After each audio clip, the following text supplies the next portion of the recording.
Hey everyone, welcome to the channel. Today we are taking a look at some WWF Classic Attitude Era Championship toy foam belts. We have some really cool ones, the World Heavyweight Championship, the Smoking Skull, and the Brahma Bull. So let's take a closer look. Woo!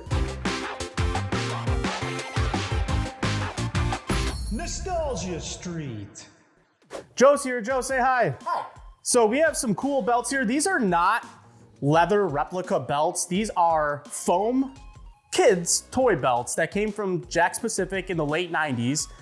Again, the Attitude Era Championship, the Smoking Skull from Stone Cold, and the Brahma Bull from The Rock. We also have a couple other ones, the Intercontinental Championship and the World Heavyweight Championship that came out in the later years, of course. But these are the nice ones. And they're in pretty good shape. They're light.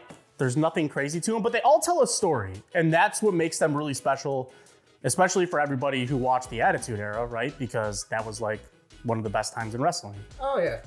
Monday Night Wars too. Yeah. Monday Night Wars, Stone Cold, The Rock. I mean, that was peak wrestling in the 90s. It's really nostalgic, and it's wrestling that you won't get anymore. You will not get anything that replicates wrestling like that again. So we want to take a closer look at these. We're going to start with the Big Eagle or the Attitude Era belt.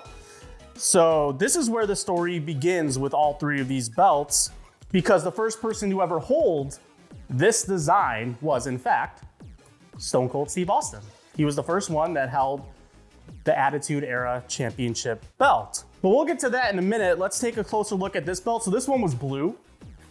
Folds out. Ooh, very nice. On the back, you can see here, 1998 Jakks Pacific, Titan Sports. Now, I like this design. I think these are cool, but the actual belt itself, the actual championship belt, is a little bit awesome. Bigger, of course. You're right. A little bit more pronounced, but this is kind of classier, and I think they brought it back before John Cena brought the spinner belt in, and I think one of the people that held it was JBL. Yeah, he very well may have. I don't know the complete history of who held this belt. I only know Stone Cold was the first one to hold it. You can see some cool side plates here. WF with the shield. I don't know if there were more side plates on the actual belt. There might have been two, like the Brahma Bull has two. A lot of the older championships at the time, they would put like the flags if they're world championships. So basically Mexico, China. And there you go. And you have the WWF right here. You have the World, right? Ooh. And the Big Eagle, World Wrestling Federation. That's the name. Really, it is the name. Wow, who would have thought? So pretty cool design. Again, Stone Cold was the first person to hold this design, and it debuted with him in early 1998. If you remember correctly, before this Big Eagle, it was the quote-unquote winged eagle, and that was the one where the wings actually popped out. Where the Attitude Era, it's just rounded. This kind of reminds me of, do you remember the Hardcore Championship? Yeah, the Hardcore Championship was really cool. They made a foam belt of the Hardcore Championship also, but the Winged Eagle was a really cool one. That was around for a solid decade, Bret Hart, all those guys. I think this design was only around, I could be wrong, until about 2002. So it wasn't around for that long, but it was key Attitude Era. But that brings us to our next belt, because after Stone Cold held this belt, he debuted the Smoking Skull. So let's take a closer look at this one. Again, all foam. This one doesn't have the Jakks Pacific on it. Has the Velcro warning. Do not wash. Don't put this in the washer, kids. Don't do it. Don't do that. And then you can take a look at the design here. You have the WWF with the Smoking Skull on both sides. That has the Attitude. That has the rattlesnake, the barbed wire on the side. And this is awesome. I would say this was one of the first, maybe other than Ted DiBiase, one of the first custom belts that really came out. Fun fact, trivia, Joe. Do you know who suggested to Stone Cold that he should have his own custom belt? I'm going to say Vince. That would be incorrect. It was the Road Warriors. Hawk and Animal suggested to Stone Cold that he should have his own custom belt. Vince actually didn't know he was going to do this and actually got mad. But then they saw how popular it became, of course, with Stone Cold, and they rolled with it. That's why we have merchandise in front of us. Exactly. Well, that's actually, you have taught me something about wrestling. Yeah, man. So you get a gold star. Thank you. I love getting gold stars. But this is awesome. Stone Cold was my favorite wrestler, as he was many other people's, I'm sure. And there were a lot of fun storylines with the belt, for sure. And that's a huge representation of Austin in the Attitude Era. even if it's just a toy replica, and even if it's just foam.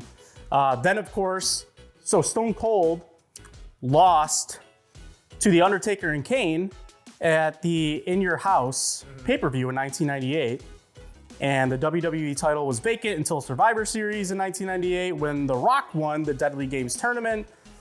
So then Vince gave The Rock this belt back, and then that was the end, pretty much, of the Smoking Skull. I believe The Rock threw. Yes, that was a Detroit segment. It was a segment in Detroit. The Rock threw Stone Cold and his belt into a river in Detroit, and it was amazing. And people remember that with this belt. That's what makes it so iconic. Going back to the spinner belt, that's what Edge did to John Cena's spinner belt when he won his title. He literally had Lita toss it in a river. Exactly. So like there you go. The Smoking Skull, really cool. Again, foam belt. Yeah. I love it. And then that brings us to The Rock. The Rock, speaking of The Rock. So the Brahma Bull belt, and let's take a look at this design again. Similar to the Smoking Skull, no writing on it. Made in the USA. Very nice. Wow. And of course, don't wash that. It's foam. And then you have, so this one has dual side plates. The Rock, the symbol of greatness.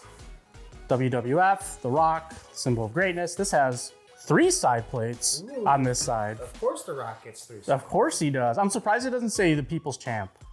I think this was before. Was it? It very well could have been. I'm not sure because I think when he became the People's Champ, it was a little bit deeper into it. Yeah, that makes sense. You have the World Wrestling Federation, WWF, the Brahma Bull, and then of course, champion. So this belt there isn't as much fun history with it because, unlike Stone Cold Smoking Skull belt, the Brahma Bull belt was never really actually featured on TV. So it was designed by WWE, they had it made, and there were plans for The Rock to use it. But I think I saw on Twitter not too long ago, The Rock commented they didn't want to, it wasn't original after Stone Cold had his belt, and they felt like it would be copying, which is kind of a shame because they did make the replica belts and sold them, but they never really featured it. I thought this would have been good. How they did Edge. Yeah, right. Edge literally came in and said, no, I want a championship. I want my own freaking belt. I don't want Cena's belt. But I feel like this design could have been just as impactful. Maybe not as much, but pretty close to the Smoking Skull. So I kind of wish that The Rock did have this on TV. Because it's the Brahma Bull, and I could have sworn I saw it on TV, but I also could have been just. It might have been for like a hot minute, and then they were like, "All right, we're not doing this anymore." So that's a pretty cool one, and these are again all representing the Attitude Era. And then, of course, like we mentioned, the Intercontinental Championship, this one's cool because I like this design. Me personally, they had the white leather back in the day. Yeah, it's a different one. A little different design. Some people like the Miz, Daniel Bryan. That. And then the World Heavyweight Champion. And I think this is the design that Roman retired. Yes, very well, maybe. I don't know the history as much of these ones. I know more of the Attitude Era. So now, here's a question, Mike. Look at this. This has more of like a cloth leather that has his start. Yes. Which one would you prefer? I like the foam one because it's more, well, actually, the leather ones are more, a little bit feel like a replica because it's thinner leather. But these were toys. These were meant for kids to hit each other with and not get hurt. And I mean, when you were in the Attitude Era with Stone Cold and The Rock, that's exactly what kids were doing with them. So, yeah. So we just wanted to pull these out. Again, Jakks Pacific, late 90s, WWF. This to me reeks nostalgia. This is amazing. It's awesome. I remember playing with my friends and I have a title. Yeah. I'm gonna take that and using couch cushions. Yeah, chairs. It's exactly. I mean, The Rock and Stone Cold, they were the pinnacle of the WWF at the time, and brings back a lot of good memories. So let us know if you had any of these toy foam belts, or I'm not sure if I believe WCW might have done that. They might have. See, I didn't mind WCW, but I was definitely into more, just like a lot of other people, I was roped more into WWF because of their storylines and TNA. Oh yeah, TNA does it, AEW does for sure, for sure. So let us know if you had these belts, want these belts, remember these belts. Really cool nostalgia trip, some classic wrestling. And we'll see you in the next video. Bye-bye.